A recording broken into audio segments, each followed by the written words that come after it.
अच्छा, जब मैं गीता जी का अध्ययन करता हूं तो मैं देखता हूं कि भगवान बार बार अर्जुन को इसी दिशा में ले जा रहे हैं। भगवान दो विकल्प देते हैं हर बार अर्जुन को। एक विकल्प तो भगवान ने 18वें अध्याय में जाकर दिया। उससे पहले तो भगवान यही कहते रहे, भाई देखो ये दो रास्ते हैं, अब तुम अपने विवेक से चुनो कि तुमको किस मार्ग पर जाना है। अर्जुन बार बार पूछ रहे हैं।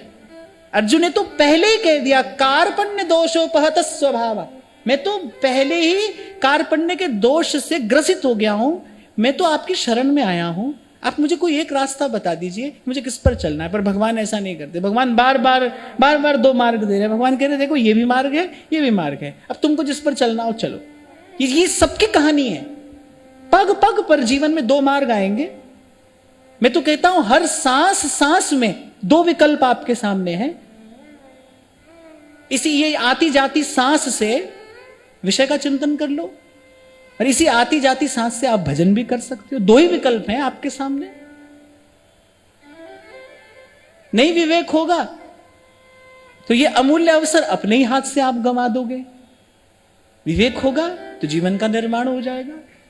कल विराम के क्षणों में यही कहा ना मैंने कि भाई अपने मित्र भी आप ही हो, अपने शत्रु भी आप ही हो, पर ध्यान रखना शत्रुता करना खेल है।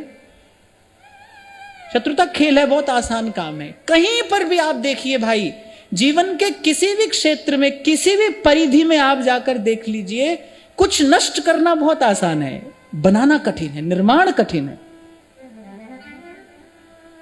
एक भवन को बनने में 2 वर्ष लग जाते हैं, उसको गिराना हो 2 घंटे का काम है। एक बड़ी बड़ी कीमती वस्तु जिसे बहुत लोगों ने बड़ा परिश्रम करके बनाया है, सालों लगाकर कोई वस्तु बनाई है, छोटा सा बालक भी उसको नष्ट कर सकता है, अबोध बालक उसको नष्ट कर देगा। तो आप देखोगे कि विध्वंस सबसे सरलतम प्रक्रिया है, सबसे आसान है नष्ट कर देना, बनाना कठिन है।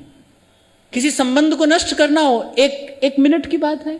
संबंध को निभाने में जीवन लगाना पड़ता है, क्या क्या नहीं सहना पड़ता है, दुख उठाना पड़ता है, कष्ट सहना पड़ता है, तब जाकर संबंध निभता है। तो आइए, आपका चयन है, आप स्वतंत्र हो, और भगवान ने स्वतंत्रता दी है जीव को। कर्मण्येवाधिकारस्ते, भाई तेरा अधिकार है, तू चुन, तुझे अपने लिए क्या मार्ग चुनना है।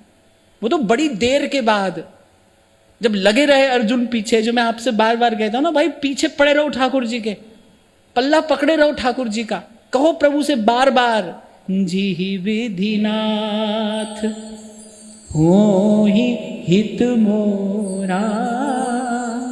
अरे आप व्यवहार में देख लो ना, ऐसे कोई आरा गहरा आपको आकर कह दे भाई हम तो आपके सहारे हैं, आप कहोगे भाई हमारे सहारे क्यों, जाओ अपना काम करो। किसी की जिम्मेदारी, किसी का उत्तरदायित्व व्यक्ति सोच समझकर अपने हाथ में लेता है ना। जब देखता है भाई सच में हमारा है, अब हमने इसको स्वीकार कर लिया है, तभी तो उसकी जिम्मेदारी आप लेते हो। किसी से अपनत्व होता है तभी तो उसका उत्तरदायित्व लिया जाता है। ऐसे झूठे झूठे भगवान से सब कह रहे हैं तमेव सर्वम मम देव देव, मंदिर से बाहर आते हैं जूते के लिए लड़ने लगते हैं, तो सभी तो कह रहे हैं। जैसे भगवान नहीं लेते किसी का उत्तरदायित्व अपने सर पे, वो तो कह रहे हैं भाई हमने एक तुम्हारे लिए व्यवस्था कर दी है, एक बढ़िया अरेंजमेंट करके तुमको दे दिया है, कर्म प्रधान विश्व करी राखा, बोले जो जस करे सो तस फल चाखा, करो और भरो, तुम्हारे लिए व्यवस्था कर दी है। बड़ी देर के बाद जब पीछे लगे रहे अर्जुन, बार बार कह रहे हैं कि प्रभु नहीं, मैं अयोग्य हूं, मैं नहीं जानता हूं। जी ही विधिनाथ हो ही हित मोरा, करऊं सुबेगी दास मैं तोरा, करहु सुमेगी दास मैं तो